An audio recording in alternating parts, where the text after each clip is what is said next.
안녕하십니까, 윤환홍입니다. 이번 시간에는 대표적 금융산업으로서 은행 부문에 대해서 말씀드려 보겠습니다. 집중! 사적 기업으로서의 은행은 예금 수신과 대출, 환전, 자금 대체 등을 통하여 실물 경제 활동을 뒷받침하면서 수익을 창출하는 금융경제 단위를 말합니다. 은행은 이러한 사적 기업이라는 측면도 있지만 국가 또는 글로벌 금융인프라 구성단이라는 공적 측면도 강합니다. 각국 정부들은 건전한 금융인프라를 유지하는 것이 실물 경제의 성장과 국민 생활의 안정을 위해 필수적이라고 보기 때문에 규제와 지원이라는 두 가지 수단으로 은행 산업에 관여하고 있습니다. 초창기 서구은행들의 경우 금과 은을 기반으로 은행권, 즉 화폐를 발행하는 기능도 담당했지만 현대 경제체제에서는 법정화폐 발행 권한은 대부분 각국 중앙은행이 독점적으로 갖고 있습니다.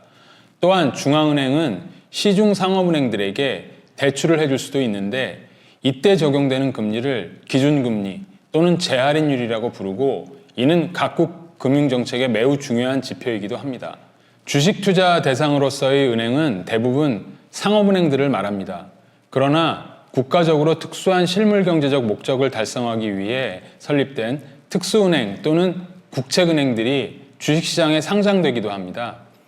다음 시간에 다룰 금융 분야인 증권이나 보험을 은행이 겸업할 수 있느냐의 이슈도 중요한 문제입니다. 금융기법 발전이 실물 경제를 촉진한다는 입장에서는 겸업이 가능하다는 주장과 금융의 부작용을 규제하자는 입장에서는 겸업을 금지하자는 주장이 역사적으로 대립해왔습니다.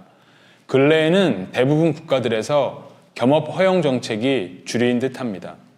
우리나라 주식시장에 상장되어 있는 대형 상업은행들은 금융주지 회사 형태로서 증권과 보험 등 자회사 사업을 포함하고 있는 신한지주, KB금융주지 등이 있습니다.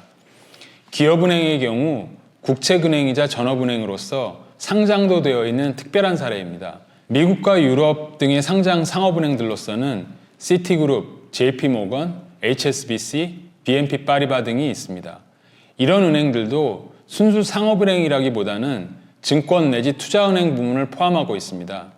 다음 시간에도 다루겠습니다만 유럽의 경우에는 보험을 중심으로 하는 복합금융기업들도 다수 있습니다. 은행의 영업이익 창출력을 측정하는 대표적인 지표로서 순이자 마진 또는 네트 인터레스트 마진이라는 개념이 있습니다. 줄여서 NIM으로 부르기도 합니다. 주로 애널리스트들이 은행의 경영 상황을 분석하기 위해 사용하는 기본 지표인데 이와 유사하면서도 좀 더 간단한 지표는 예대 마진율입니다. 이는 은행이 대출로 받은 이자에서 예금주들에게 지급한 이자를 차감하여 은행의 수입이 되는 부분을 나타냅니다. 은행의 입장에서는 당연히 대출 금리는 높을수록 예금 금리는 낮을수록 유리합니다. 그러나 현실에서는 은행 간의 경쟁과 금융규제 등으로 인하여 두 금리는 일정 비율을 유지하면서 같은 방향으로 움직이는 경향이 있습니다. 이때 시중금리가 너무 낮으면 대출금리와 예금금리의 차이도 비례적으로 줄어들게 되므로 은행의 입장에서는 시중금리가 높은 것이 유리하게 됩니다. 이러한 이유로 미국이나 우리나라 중앙은행들이 정책금리를 올리는 결정을 하게 되면 은행은 물론 전체 금융부문이 수혜를 입는다고 보는 것입니다. 이러한 예대 마진율에 특정 은행이 운용하는 자산 규모, 다시 말하면 예금 또는 대출 전체 금액을 곱해주면 전체 예대 마진 총액을 구할 수 있습니다. 요약하면 은행 또는 은행주주들 입장에서는 예대 마진율이 클수록 그리고 자산 규모가 클수록 이익의 원천이 커진다고 하겠습니다. 그러나 은행의 자산 규모가 커지면 동시에 부실 대출 등의 위험도 커집니다. 은행이 수익 총액을 늘리려는 의도로 예금 유치와 대출 활동을 지나치게 증가시키는 것을 정부 금융당국은 규제하고 있습니다. 지급준비율 규제, BIS 규제라고도 불리우는 위험자산 대비 자기자본 비율 규제 등이 그것입니다. 이러한 규제가 심화된 계기는 우리나라의 IMF 체제 경험이나 미국과 유럽의 금융위기 등이 중요한 계기가 된 바 있습니다.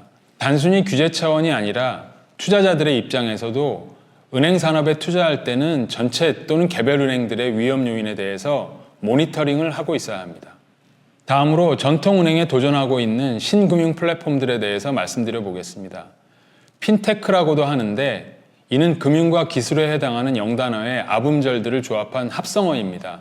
금융과 정보기술 둘 중에 어느 쪽에다가 출발점을 두느냐에 따라 테크핀이라고 개념의 차이를 두는 경우도 있습니다. IT 정보기술에 기반한 신금융 플랫폼은 기존 은행의 위험 요인이자 기회 요인이라고도 할 수 있습니다. 전통 은행들도 자사의 모바일 앱, SNS, 빅데이터 등을 활용해 비용 절감과 마케팅 및 서비스 혁신을 달성할 수도 있습니다. 성공적일 경우 은행의 수익성을 향상시키고 주주 가치도 개선하여 정체되었던 산업 전체의 새로운 성장 모멘텀을 가져올 수도 있을 것입니다. 그러나 은행들의 기업 문화가 전통적으로 매우 보수적이었고 기존 체제 내 기득권 문제 등으로 인해 신금융 플랫폼의 부상이 전통은행들에게는 부정적이라는 견해도 많습니다.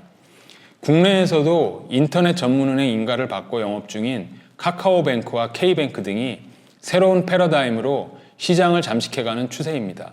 물론 인터넷 전문은행의 경우도 소액 고객을 넘어서 우량 고객 확보는 어려울 수 있고 초기 사업위험 관리도 미흡할 수 있다는 우려가 있습니다. 그러나 아직까지는 전통은행들이 대응이 신속하고 혁신적이라고 평가할 수는 없는 상황입니다. FM스쿨, 아직은 앞으로도 장기간에 걸친 은행산업의 재편이 시작되는 단계에 불과하다고 할 수 있습니다. 이상 은행산업에 대해 알아보았습니다. 감사합니다.